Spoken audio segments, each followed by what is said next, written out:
I completely agree. So I buy like I'm a I'm not that familiar with Thailand, but I go there and let's say Oh, I want to buy a nice. PC. Where would I go? Well, yeah, the most common place to go is Jib. There's a place called Jib, and there's a place called IT City. Like any mall you go in Thailand, be it in Bangkok or any province, these are the two major corporations. They have smaller branches, but they have always in every mall a place where you can buy PC parts for the mall goers. Now, normal PC buyers, people who know how to buy PC parts, will not go here. Yeah. These are people who are casual but they have Main all the Street. parts. Yes, that's correct. Yeah. Main Street. But they have all the parts you need. As for people who really are looking for parts and good deals, there are IT malls. There are every province in Thailand has like a building in the center to provide for the city. These are called either Pantip or Tekom. These are the names of the buildings because every province has a IT need or IT demand, whether it's printers, phones, or PC, of both maintaining and providing for that province. So they usually build one building in every province that everyone can go in to maintain their computer. It's easier. And in those buildings, it's like they're individual vendors. So Yes. they each have their own stalls and they basically like a motherboards and memory Yes, and all even those second things. hands. Yeah, I mean Thailand really promotes SME, called small and medium enterprise. It's the driver of the economy. Like Hardware Sugar is also a medium enterprise, for example. And the government tries so hard to say we don't want to support the big corporations too much because it's the medium class, it's the middle class that makes the money go around. So by creating buildings like these, small shop owners or medium shop owners will have a place to put their business, and that people are more encouraged to go there if they know what they're doing or know what they want, compared to going to big corporations like Jib and IT City. So Interesting. A similar pattern. I've noticed a similar pattern in other Asian countries. Like for example, here in the Philippines, yes, you do have like big retailers called Octagon, which are in the malls, and then you do have places, like you described, where everybody sort of just comes together and they're like individual stalls or the small or medium-sized businesses, and that's really where more of the enthusiasts go to. That's the key word there, isn't it? The enthusiasts don't go to those regular mall shops. The malls. Because the clerks there, well, no disrespect, but the clerks there will not really meet an enthusiast's needs. Yes. Yeah, it's much more comfortable.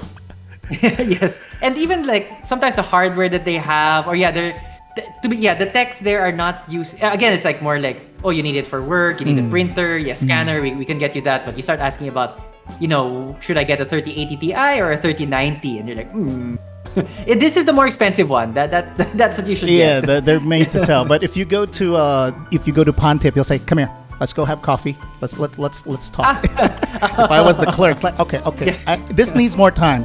Come here, you buy me coffee. And I'll break it down. Sit down and talk. Oh, wow, that's really nice. It's really apparently there's a personalized experience to it component as well. We're like, they're like, oh yeah, let's talk about it. Like, what do you need and things like that. Most of the time, we tell them to look it up. A lot of clerks or a lot of people in the local mall, the Pantip and the buildings, they'll tell them, okay, you sit down. Here are some links on your phone. Look it up first. If ever you have a hard time understanding it, and the information age. Instead. And we encourage, we should tell people, don't come into the shop asking questions. We're here to sell. Line. That's a nice that's a nice approach, because here it's even the buyers who come to us who are, because we're not mainstream, like we're not in a mall or anything, and we really position our shop to be more like for enthusiasts. We still get a lot of inquiries like, like really no idea. AIO or heatsink, what's the difference? Exactly. What's Or, my RAM bus? Is an SSD really that much better? And I'm like, NVMe. oh my god, yes, man, yes. So I like that you kind of expect a higher level from your consumers that Well, they've done the basic research before That's correct. coming in. Yeah, because like what we've noticed is that clerks spend too much time explaining rather than selling. So we usually leave QR codes. Link. Look at the QR code. If you need a new CPU, there's a link here that explains what it does. Link here, QR code. Just shoot that for the best NVIDIA card. Just shoot that and come back to ask later, because the clerk if it's a normal store, big corporations, you want to make sure that they're selling the card and not telling you what is your best option. So but in the local stores like Hardware Sugar, but the time spent to explain might take too long, rather than it's probably better if they have a place to sit down to look at the stuff first before investing $100-$200 in something. And we also like it because there's a lot of this stuff is very expensive, and when a consumer, sometimes it's the first time he's buying a high-end PC, and we don't want him to feel that we're pushing him to expensive things. But when he starts asking about RGB and AIO and things like that, inevitably the price starts to snowball. But if he has foregrounded knowledge coming in, like, this is really what it costs and this is what it does, a lot of that anxiety saves a can lot of be time too. reduced. And a lot of time, because spec sheet. Just give me a spec sheet. And then it's like a restaurant menu, right? This, and put it together. Okay. I don't think there's enough of that. I look online for like PC building online sites. There's not enough of it, and those that do provide it is very intimidating. Like if you want to build a PC, there's so much information up front in the face. Hardware Sugar could probably develop like an interactive click and drop. We'd love to if we had the budget, especially it needs a visual component, right? Like I completely agree with you. You drag a GPU and you can like see it, like how it would look like inside is it compatible the side panel. Or and then it will show you like the red that'd be great. That would be something. I think our developer would get mad at me for like, do you know how much time I would need to spend on that? But coding for it. But we need one of those. Maybe we could find it and then put a link like go here and assemble your PC and maybe print it out, and we'll see a spec sheet and we'll look through it and see if we have parts. We do actually have a PC builder, but it's a drop down, so it's not intimidating. But you do need to know like what to choose. There are no logic. There are no logic functions. There's like no tutorial. an AMD. Yeah, exactly. So, but we have started the very basic, and for that concept, like, so at least you can see the price and That's like, great, this is the build I'm thinking of. Can we, do we need to change anything, stuff like that.